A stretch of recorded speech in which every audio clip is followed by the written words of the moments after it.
नमस्कार दोस्तों, कैसे हैं आप लोग। मैं हूं रोहित निरंजन और स्वागत है आपका हमारे YouTube channel the success study and analysis centre पर। प्यारे साथियों, एक बहुत ही ज़्यादा महत्वपूर्ण टॉपिक है हमारा विज्ञान से कि जो मूल राशियां होती हैं, भौतिक मूल राशियां होती हैं, उनको मापने की इकाई क्या होती है। बहुत ज़्यादा प्रश्न से आते हैं, खूब दबा के प्रश्न आते हैं। बताइए, ओजोन परत की मोटाई को किसमें मापा जाता है, विद्युत धारा को किसमें मापा जाता है, समय का मात्रक क्या है, लंबाई का मात्रक क्या है, तापमान को किसमें मापा जाता है। खूब अधिक प्रश्न आते हैं। इसके अलावा ये हमारे भौतिक जीवन में या दैनिक जीवन में भी बहुत ज्यादा उपयोगी है। जैसे हम कहीं बाजार में जाएं और कहें कि बताइए भाई साहब, हमको 1 किलोमीटर पनीर दे दीजिए। दुकानदार कहेगा, क्या भाई साहब नशा करके आए हो सुबह सुबह से। कह नहीं नहीं कोई बात नहीं, आप 100 मीटर पनीर हमको दे दीजिए। तो फिर उसका क्या रिएक्शन होगा वो हमें पता ही है, आपको भी पता है। इसलिए हमें जानकारी बहुत ज्यादा जरूरी है कि किसको किस चीज में मापा जाता है। जैसे लंबाई को हम मापते हैं मीटर में, जो एसआई पद्धति में है। लंबाई को तो किलोमीटर में भी माप लो, आप इंच में माप लो, फीट में माप लो, लेकिन जो इंटरनेशनल पद्धति है वो मीटर है और इसका मात्रक एम है। लंबाई को किसमें मापा जाता है, मीटर में। द्रव्यमान को किसमें मापा जाता है, तो द्रव्यमान को मापा जाता है भाई साहब किलोग्राम में। किसमें, किलोग्राम में। और इसका जो मात्रक होता है वो केजी होता है। अब ऐसा नहीं है कि आप कह दें कि हमको 1 किलोमीटर पनीर दे दो या फिर हमको 1 किलोग्राम दूरी तय करनी है। आप समझ जाएंगे ना इतनी बातों से कि इनका कितना ज्यादा महत्व होता है। और परीक्षा में तो खूब महत्व होता ही। अगर आप कंपटीशन की तैयारी कर रहे हैं तो ये बहुत उपयोगी है।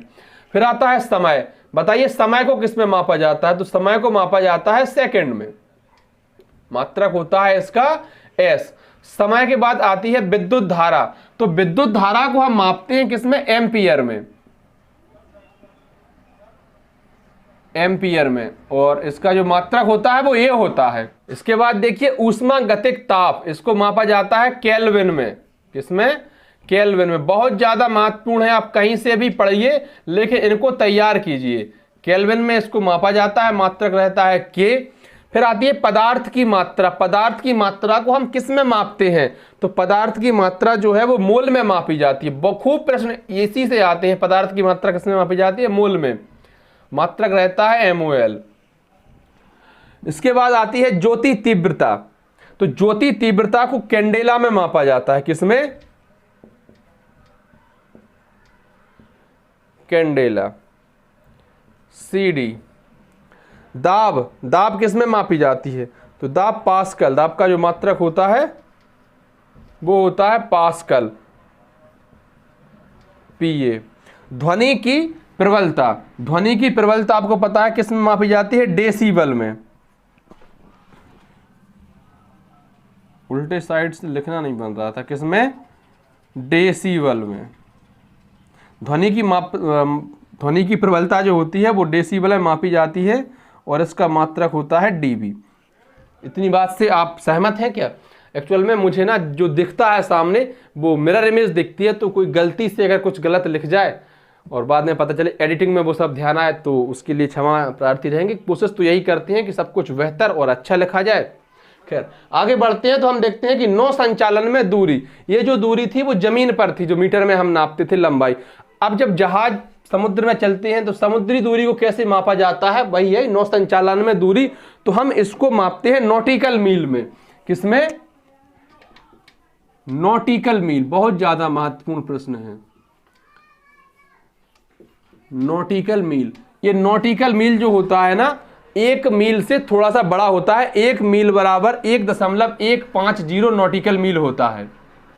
इसके अलावा एक समुद्री मील में 1.852 किलोमीटर भी होता है। तो इसको भी थोड़ा सा ध्यान रख लीजिए कि 1 नॉटिकल मील बराबर 1.15 मील और 1 नॉटिकल मील बराबर 1.852 km, मतलब किलोमीटर। फिर आता है विद्युत विभवांतर। विद्युत विभवांतर को किसमें मापा जाता है, वोल्ट में।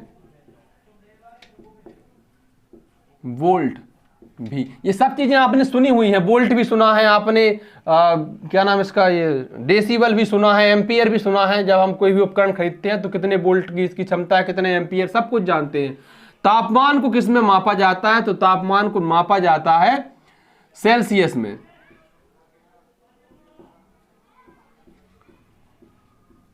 सेल्सियस इस तरह से लिखते ना, डिग्री सेल्सियस, इतने डिग्री सेल्सियस तापमान हो गया। रोज सुनते हैं आप, इसमें क्या नया है बताइए। वही उपयोगी है और परीक्षा में इनसे प्रश्न भी खूब पूछे जाते हैं। फिर आती है आवृत्ति। तो आवृत्ति को मापा जाता है हर्ट्ज में, और इसका जो मात्रक होता है वो Hz होता है। आवृत्ति को हर्ट्ज में मापा जाता है और मात्रक Hz होता है। फिर आता है जल का बहाव। जल के बहाव को किस में मापा जाता है?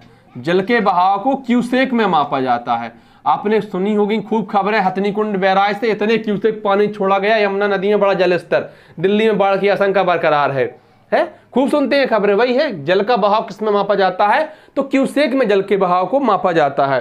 फिर आती है ओजोन परत की मोटाई। बहुत ज्यादा बहुत सारी परीक्षाओं में डायरेक्ट यही प्रश्न पूछा गया है कि ओजोन परत की मोटाई को किस में मापा जाता है? ओजोन परत की मोटाई को डॉप्सन इकाई में मापा जाता है। किसमें? आप कहेंगे डॉप्सन इकाई में मापा जाता है, और जो इसका मात्रक होता है वो DU होता है। ठीक है। फिर आता है ज्योति फ्लक्स। ज्योति फ्लक्स को किस में मापा जाता है? तो ल्यूमेन में।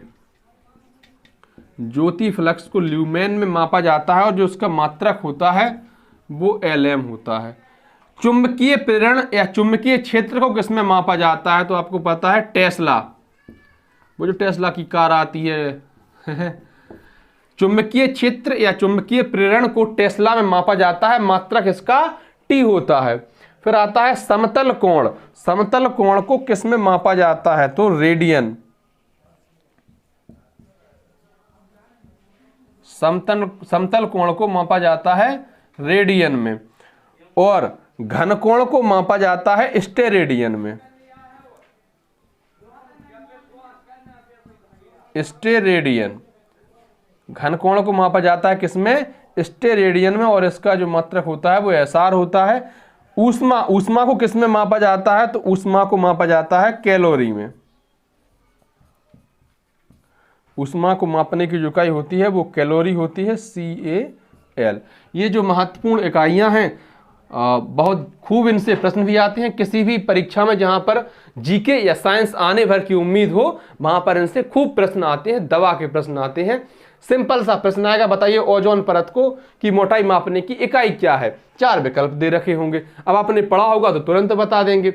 और ये तापमान का सेल्सियस, विद्युत विभवांतर वोल्ट, नौ संचालन दूरी नॉटिकल मील, क्या नाम, जल का बहाव क्यूसेक, या फिर यहाँ पर देखिए विद्युत धारा एम्पियर, समय सेकंड।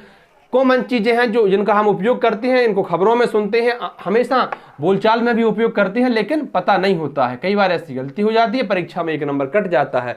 लेकिन अब ऐसा नहीं होगा, आप इनको रटिए, ट्रिक बनाइए या कुछ भी कीजिए, लेकिन ये आपको याद होने चाहिए, आपको पता होने चाहिए। धन्यवाद प्यारे साथियों। वीडियो आपको पसंद आई हो तो वीडियो को लाइक कर दें, शेयर कर दें और अपने चैनल को सब्सक्राइब कर दें। धन्यवाद।